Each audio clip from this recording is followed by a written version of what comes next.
Good. Oh, yeah. Good afternoon, ladies and gentlemen.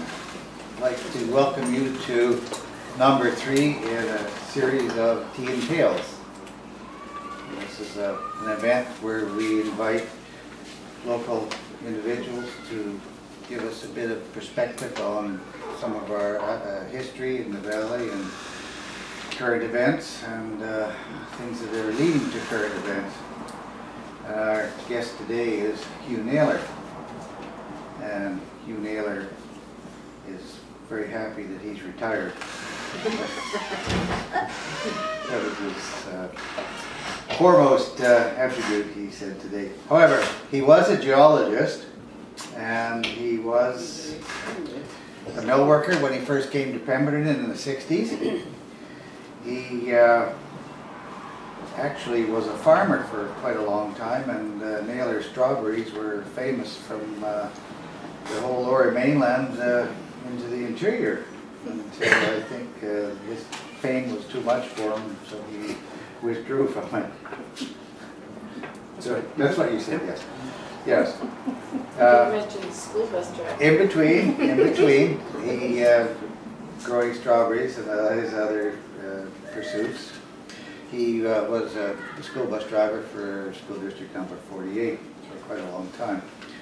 And then, as luck would have it, the job of fisheries technician appeared, and Hugh became a fisheries technician. And this is the reason why we've invited him today to discuss the fishing in the local area. And Hugh has a lot of experience as he was involved with the salmon project on the Birkenhead. But you didn't come here to hear me, you came here to hear Hugh. So, Hugh, the floor is yours.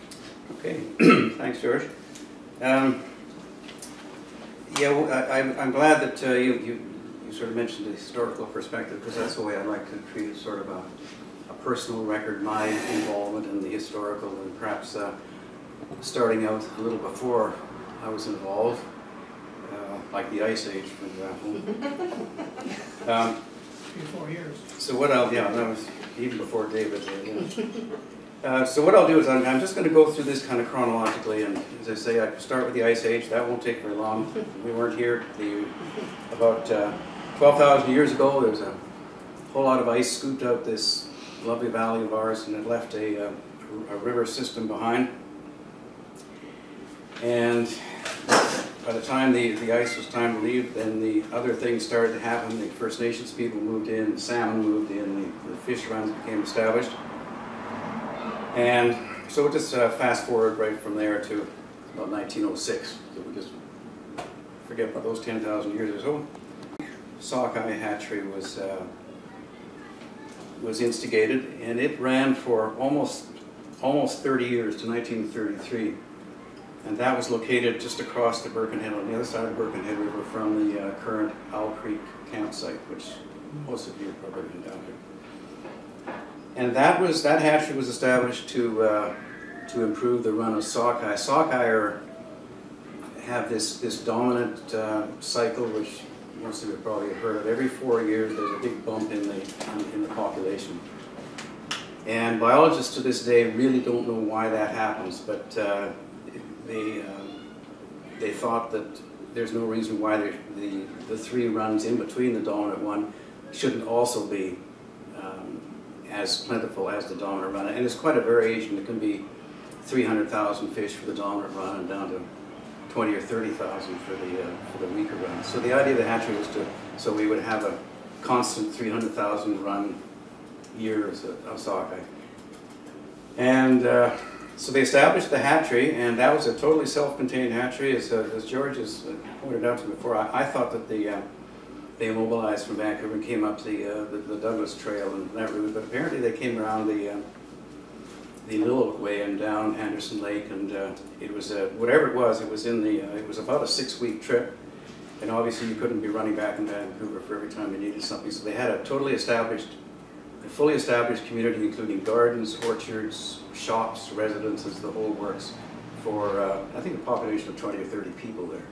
And that went on for about 30 years. Unfortunately, they didn't solve the problem of the improving the population in those intervening years, and the hatchery was shut down. And now I have been meaning to go over there for years just to see what I can see, but apparently there is the odd little artifact covered over with moss and things on the other side of the river.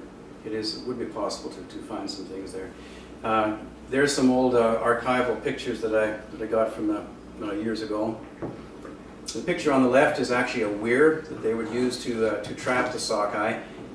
They don't have sockeye hatcheries as such anymore. The sockeyes enhancement is all done with spawning channels, but in those days it was done by just the way we do with trout and salmon, by other salmon, by stripping the fish and incubating the eggs and doing it that way. Now they don't have that; they just do the spawning channels, and so that was an attempt to capture the broodstock, and they would incubate up to 20 million eggs, and hand pick now they have all sorts of centrifugal machines and everything to weed out the fungus eggs. In those days, they hand picked every one of those 20 million eggs, and that's why they had to have so many people working there, I guess. So that was shut down. So 1970, actually late 60s, Jan and I moved to Pemberton. Oh, I forgot, before that, 1938, I was born. That's not true.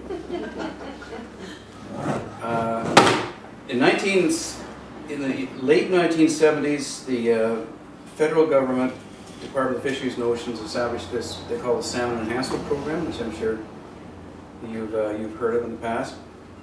And as part of the Salmon Enhancement Program, the stock assessment was carried out on the whole Lillooet drainage, the Lillooet-Birkenhead drainage, to see if there was something that could be done to restore the salmon stocks. The mandate of the Salmon Enhancement Program was to re-establish the runs of salmon to their historical levels.